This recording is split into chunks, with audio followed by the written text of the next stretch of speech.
Ons is gemaak om soos Jesus te kan dink. 1 Korintiërs 2:16 sê, ons het die sin van Christus. Nou daardie woord sin of gedagte in Grieks is die woord nous. Dit beteken jou innerlike bewussyn, jou geestelike lens en jou manier om die wêreld te sien. Toe Jesus byvoorbeeld na 'n storm kyk, het hy vrede gesien. Toe mense net 5 brode sien, het hy oorvloed gesien. Waar ander dood sien, het hy opstanding gesien en sommer vir Lazarus geroep om uit die dood uit op te staan. Jesus het gedink vanuit eenheid met die Vader en nie uit vrees of tekort nie. In Johannes 10:30 sê hy, ek en die Vader is een.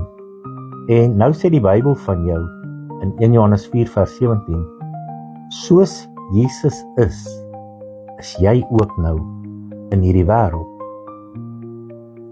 Dit beteken, jy dink nie na oorwinning toe nie, of soek nie vir oorwinning nie. Jy dink vanaf of vanuit oorwinning. Jy sien nie meer tekort nie, jy sien nou moontlikhede.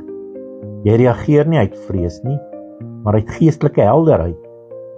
Jy leef nie net met kennis oor Jesus nie, maar vanuit die bewussyn van Jesus. Efesiërs 4:13 sê dat ons moet groei tot die mate van die volle van Christus. En Efesiërs 3:19 sê, ons moet groei tot die volheid van God.